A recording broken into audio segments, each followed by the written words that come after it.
Good evening, ladies and gentlemen. I'm Stan Smith, and I'm here with head football coach and athletic director Roger Holmes, of course, of the Dublin Fighting Irish. And Coach, open week this past week, you're going to finish up the regular season this Friday in Washington County, playing the Washington County Golden Hawks, who, for all practical purposes, they have finished first in the region, and they will win the region. Yep. I think they're undefeated in region play. And a tough football team. I think they've proved it most recently against Northeast High School and then Southwest the week before. But let's look at the region, talk about the playoff picture, maybe how GHSA determines playoffs, and we'll sort of go from there. Sounds good. And by the way, welcome back for you fans watching the show. You know, obviously, Mr. Stan had a commitment last week and couldn't be here, and I know you got bored to death. But Stan, our region standings are set as they stand right now. Washington County is going to be number 1 seed out of our region. Number 2 seed is going to be Southwest Macon. The number 3 seed is going to be Dodge County. The number 4 seed would be Dublin High School. Now, each year, or every 2 years, when Georgia High School reclassifies people, puts them into their classification, then assigns you a region, the regions come together and they develop their own tie-breaking procedure to determine who's going to be the 4 representatives in the case of a tie. So that's left up to each region. Our region chose a point differential between teams that are tied. That becomes after head-to-head competition. So even if we went and were able to defeat Waco Friday night, that would only give them 1 loss in the region. If Southwest Macon lost Friday night, they would have 2 region losses. Dublin would have 2 region losses. Dodge County would have 2 region losses. So the first criteria is head-to-head. We lost to Southwest and Dodge. So immediately we would drop to number 4. Right. Then in head-to-head competition, Southwest defeated Dodge. So they would be number 2. And Dodge 3. So that's how regions are determined. Then what you have is Georgia High School is different than Tennessee, and I like this in a lot of ways. But they take regions 1, 2, 3, and 4, which are considered the South regions. 5, 6, 7, and 8 are the North regions. So in the first round, this year, Region 1 plays Region 3. Next year, Region 1 would play Region 4 in the first round. The year after that, they would get, I guess, Region 2. So you rotate every year which region you match up with in the first round. One of the things that's interesting as they have laid out those brackets, there are 4 quadrants, obviously 4 8-team quadrants in each of the brackets, and teams 1, 2, 3, and 4 from your region all go into a different quadrant of those 8-team brackets. So at the end of the bracket, what you're dealing with is there's a team from every region in those 8-team brackets. Now, so the earliest you could play someone that was in your region would be the state semifinals. So you could face them in the state semis and then turn around if you were in a dominant loaded region and play someone from your region again in the state championship. For the state championship. So, you know, I think years ago they used to, in Georgia, they had a South Georgia champion and a North Georgia champion. That's true. And those 2 would come together and play each other for the state championship. Well, the way it sets up now, there's no guarantee that your representative is going to be from South or North Georgia. It could be 2 North Georgia teams, 2 South Georgia teams, or, you know, 1 from each. So I think that eliminates the disparity and probably gives you the best opportunity to have the top two teams meet in the state championship. So that's how they go about determining and setting it up. And sometimes it's luck of the draw. For us, Region 1 has all historically been a very, very competitive region. Years when we've been extremely talented and a very good football team, it always made you nervous when you matched up with Region 1 in the first round of the playoffs, because normally their number 4 team is always pretty darn good also. So this year would be no exception. And for us, and I'll hit this, I know we need to go to a break, our opponent in the first round has not been determined yet. Thomasville has gotten hot, I guess you might say, as they went into region play. They're playing their best football right now. They're undefeated in region play. Fitzgerald's undefeated in region play. They play each other this Friday night. The winner will be the number 1 from the Region 1, and the loser will be number 2. And if we're number 4, we play number 1. We're going to play number 1. So we will either be on the road in the first round of the playoffs to Fitzgerald or to Thomasville. We know that, but we don't know which one. I got you, Coach. All right. And there are good restaurants in both places, Thomasville or Fitzgerald, I promise For you the that. fans, I know you're looking forward to that, but shucks, we're always on the bus there. I understand We don't get to enjoy those fine eateries. Ladies and gentlemen, we're going to take a break right now and let you hear from the sponsors. We're winding down the season. Watch the commercials. Patronize these sponsors. They support the kids of this community. Integrity Hospice of Dublin is your trusted healthcare partner. At Integrity Hospice, we care about you and what's best for your family. Our team of professionals assist patients and families face the most challenging days of their lives with dignity and compassion. Our approach addresses the holistic needs and wishes of our patients, from medical and pain management to household and nutritional assistance to emotional and spiritual support. Integrity Hospice, serving all of Middle Georgia. Trust, compassion, dignity. Integrity Hospice, Hillcrest Parkway, Dublin.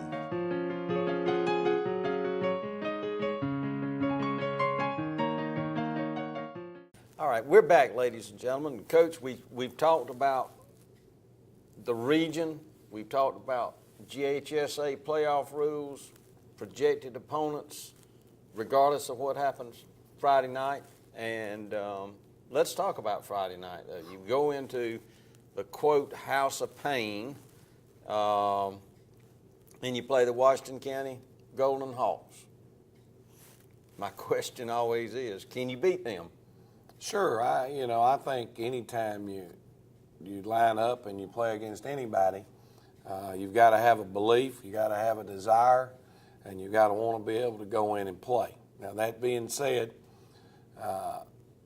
one of the young coaches, and I call him young, he's 40, I guess now, but one of the young coaches that I consider to be very close, someone that we talk quite a bit. He likes to text, he's in that young age, and he likes to text and so on and so forth. But it's Joel Ingram over in Sandersville. When you play Washington County that you're going to play a very, very physical style of football. I think Joel is a tough, hard-nosed guy who kind of coaches offensive linemen by trade. It takes a special type of individual to be able to get the most out of their offensive lineman. He cut his nose or his teeth underneath probably one of the most hard-nosed guys that's been a Middle Georgia football coach in the last 25 years, might be fair to say, and Rick Tomlin. A weight room, strength, intimidating, hit you in the mouth type of football coach. And when we separated from regions and classifications, that was a football team that I always felt like and knew that we needed to continue to compete with.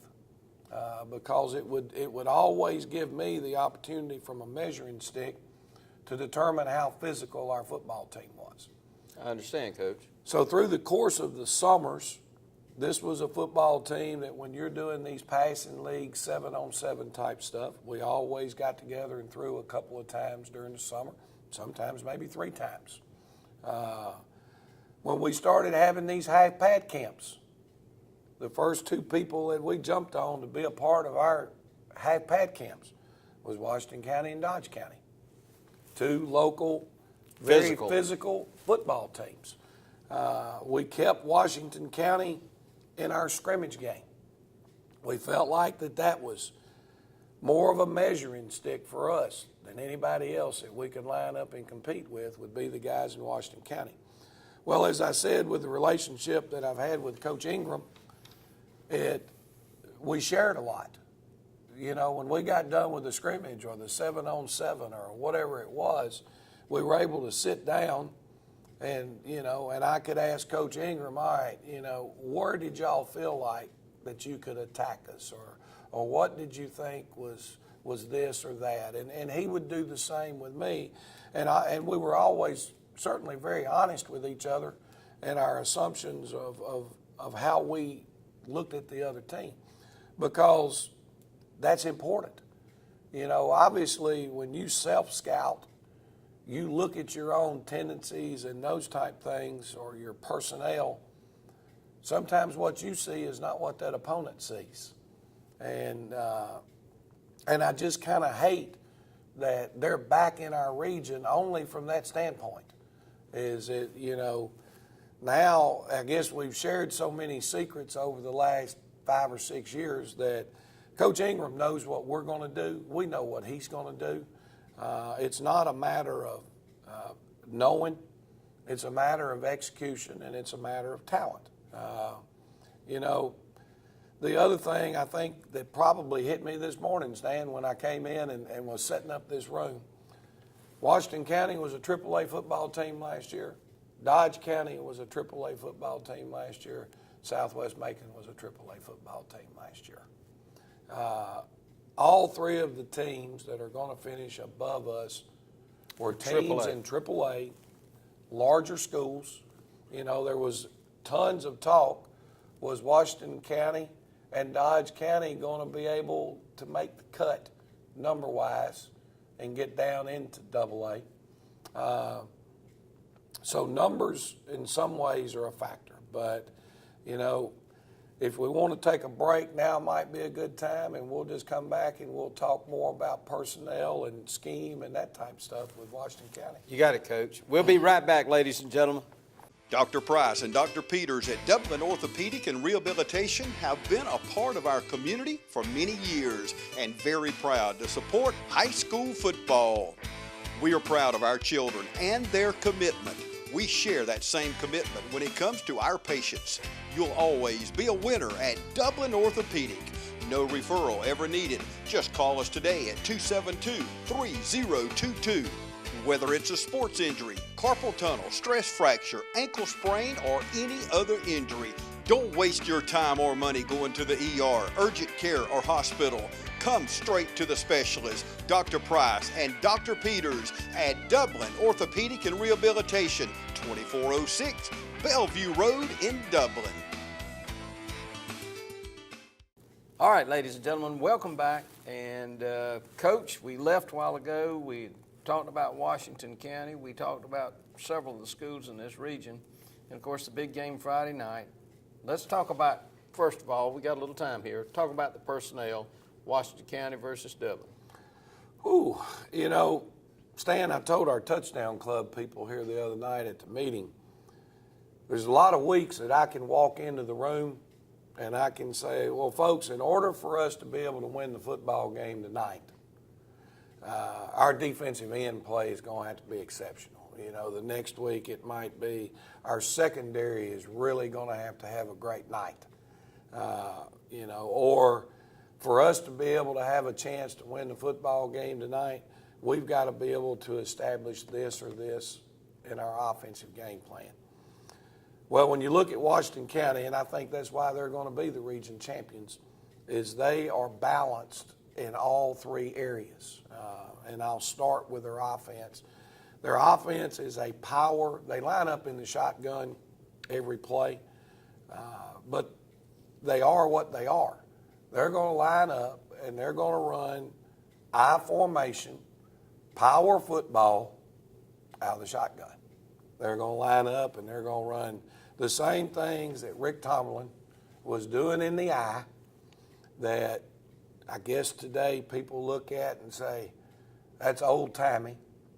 Well, they're lining up in the shotgun, and they're snapping it, and they're handing it off to the tailback, and he's running off tackle with the fullback kicking out, who happens to just line up closer to the line, and the backside guard pulling through the hole. Then they line up and they run the counter, and everybody blocks down, and the backside guard and tackle pull and kick out, and they run off tackle. The next play is they'll fake it to the tailback, and the quarterback will run the counter.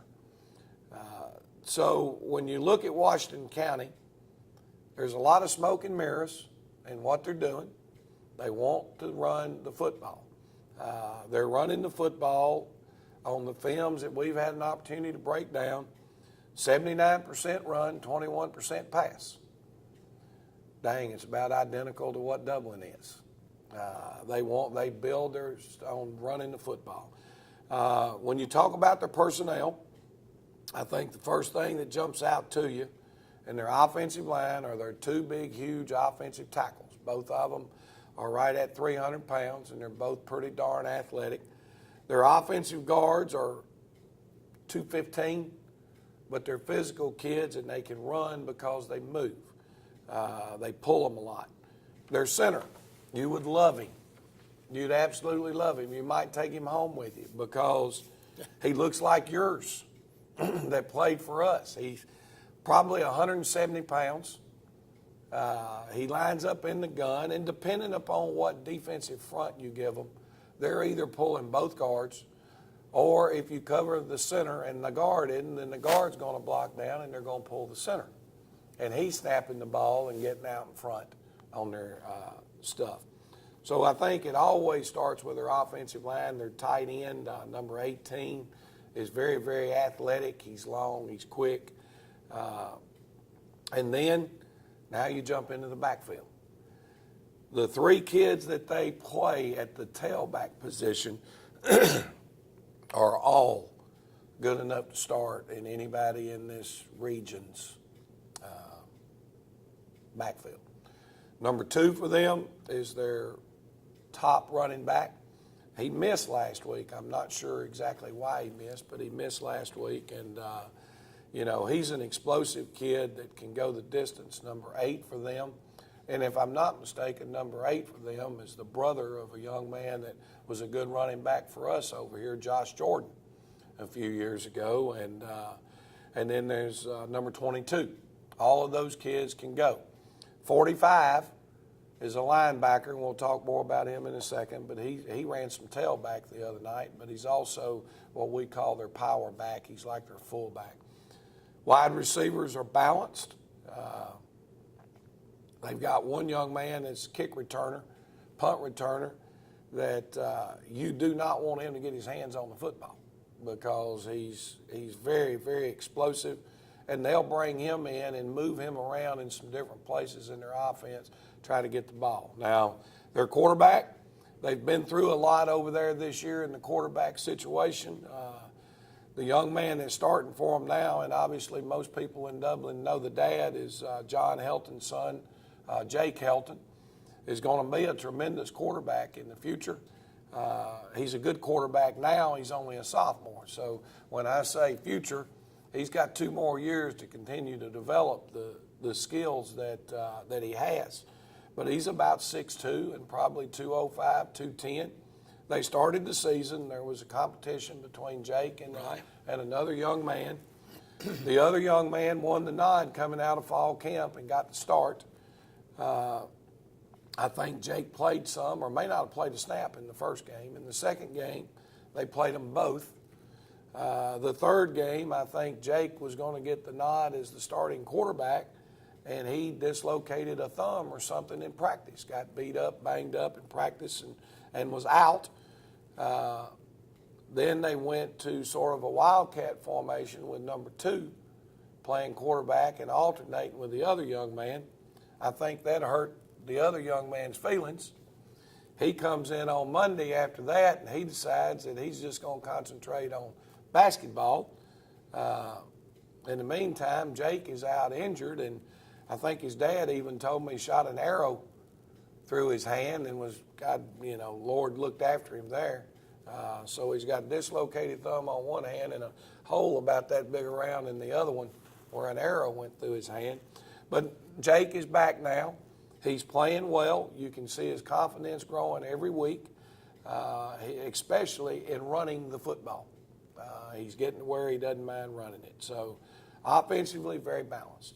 Defensively for them, long, quick, fast, and nasty. What about Dublin, Coach? We talked a lot about Washington County, injury-wise. Right now, we feel like we're going into this game as healthy as we've been in quite some time. Ramon Pittman has a slight foot injury, and we don't know exactly how that's going to play out at this point in time. And, I know he wants to play. Ramon is less than 100 yards away from breaking the 1,000-yard mark, with a couple of games guaranteed remained in our season. And that's a personal goal that any running back would set, and we would love to see him be able to reach that goal. But at the same time, you don't want to put a young man in a position where he could hurt himself worse and not be available for us in the playoffs if that happens. Well, Coach, I know we've talked a lot about Washington County. I don't want to run out of time here today until we mention the JV team. Oh, yeah. We've got to talk about these guys. No question. Our JV kids started the season off this year, and when I say JV, it's freshmen and sophomores. Might be a junior that gets very little playing time on the varsity. And you also have to remember now, a lot of these sophomores that are playing on the varsity don't even get to go down and play for us in the JV situation. But our JV team right now is 5-1. They lost the first game of the season. They've won 5 in a row since then. They went over last week and had a big win against Washington County in the JV game. And this week will be their last game of the season as they line up at 5 o'clock on Thursday in the Shamrock Bowl against Dodge County. And I don't know if I mentioned it or not, but I do want to give some props to our middle school football team, who finished up this year as the runner-up in the middle school playoffs, and Dodge County got them in the championship game a week ago. But Craig Netchie and his staff have done another great job over there with Dublin Middle, and we're looking forward to this JV group and that middle school group as they come up. I know you are, Coach, and I think they give everybody a great deal of confidence, and certainly a head football coach a great deal of confidence about what you've got coming behind this group that you have now on varsity. But I think we're about out of time, and we're going to remind everyone, 7:30 Friday night, Washington County Golden Hawks versus the Dublin Fighting Irish in Sandersville, Georgia. Leave early enough, go get something to eat, go to the stadium and support the Irish. And then by then we'll know who we're going to play. That's it. In the playoffs. So, stop at Dairy Lane, right? Yeah, Dairy Lane, great place. And we'll see you next week.